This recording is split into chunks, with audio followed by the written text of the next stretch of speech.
my name is Jennifer Lee, and I'm a third-year mentee, and I'm a graduating senior. My mentor is Alex Berg, who's amazing, and I'm reading a piece titled Fuzhounese Child. Fridays are my favorite days because those are the days Ma and Pa let me ride on the swings long into the evening before going home. Except today is special, not just like any Friday. We're going to the park again, but this time it isn't just us. Our extended family will all be there too, and the kids will be sent to the playground to play. They said on the playground today that I speak different. Not that I speak English different, we're all American born here, but that I speak Chinese different, not Mandarin. Fuzhounese, or this horrible, choking, too slurred, loud, angry, so I shut my mouth and listened. Mandarin is crisper, more refined, and I thought if unrefined or inelegant is what I'm being teased for, then I could remind them my family lives in a single-family house just like Di Wu's. I told them that in my classroom slick English, pointed out to my cousins that they live right by the Flushing subway station and that their Chinese can be whatever more cultured they want it to be, but I'm not the one living in Chinatown, grubby fingers, takeout boxes, everything you wouldn't ever want to be. What does this dialect even matter if it's a language your tongue is better off without? You think Americans can tell the difference between Mandarin and Fuzhounese? Both sound like primitive alien noise. Di Wu told us about this time this white girl asked him how to speak Chinese. He told her that actually, Chinese people don't communicate through words. They peel their lips apart and spit meaningless alien sounds to distract people as they secretly communicate telepathically. He said it was a race secret, that he wasn't supposed to tell her, that he was telling her real special because she was a real special girl.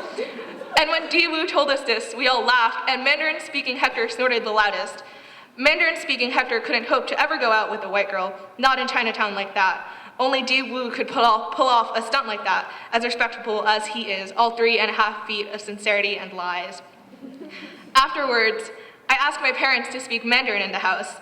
So I can learn Mandarin. I do not need Fuzhounese. It may be the dialect of my parents and their parents, but who needs that when any bystander wouldn't be able to tell the difference, when they could readily believe Mandarin is the dialect of my parents, the same way that they would not believe that English is my very first language. I could tell them Mandarin is my first language and they would believe me, the same way that white girl believed Di Wu when he said that Chinese people can communicate telepathically because we're so alien to her that she would believe something so ridiculous of us. I speak Mandarin on the playground now too.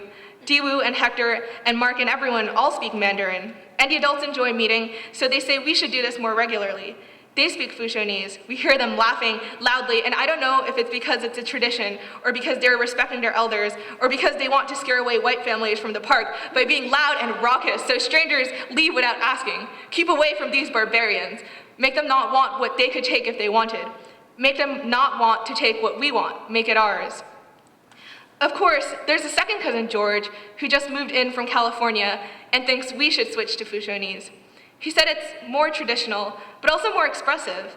Not slurred sloppily, he said, slurred musically, as if a Californian would understand this intricate system of language giving and language taking that we've set up for ourselves. Even the adults around here don't know about it. This mother tongue, he said, clings to the air as you speak.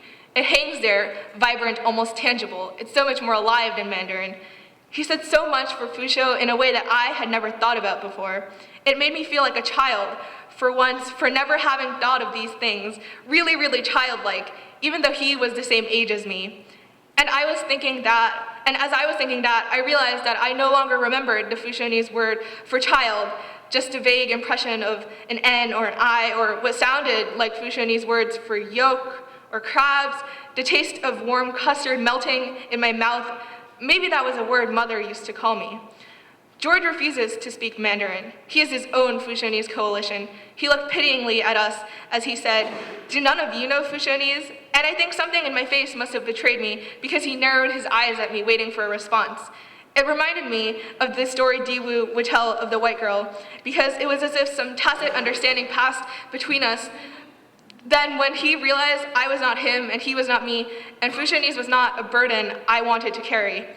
Now though, thinking about that, and how I can no longer say child in Fuzhounese, I think maybe I want to cry. And now on family playground nights, we ignore George, and George ignores us unless one of us has something to say to each other, in which case George speaks in Fuzhounese and we respond in Mandarin.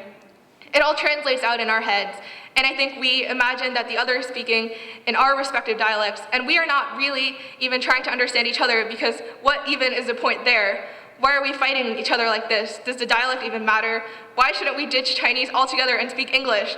There's only so much our parents could make us speak in Chinese. They cannot seal our lips shut, and we can continue to speak.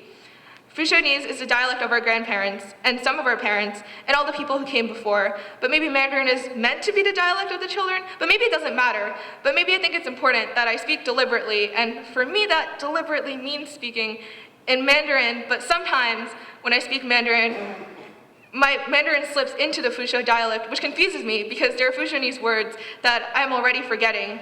But also something fundamental about the dialect I cannot forget. And when I speak to George, sometimes I don't notice as my Mandarin slips up, and he corrects my Mandarin, and there's something so stupid and futile about that he knows this Mandarin better than I do. I want to ask him how to say the word child, but also I don't want to ask because that would be acknowledging that Fuzhounese holds some sort of meaning to me when really it doesn't or shouldn't or has no reason to, because Mandarin is modern and George is just stubborn and mother calls me in Mandarin, and these words in these dialects might mean nothing more than their translations.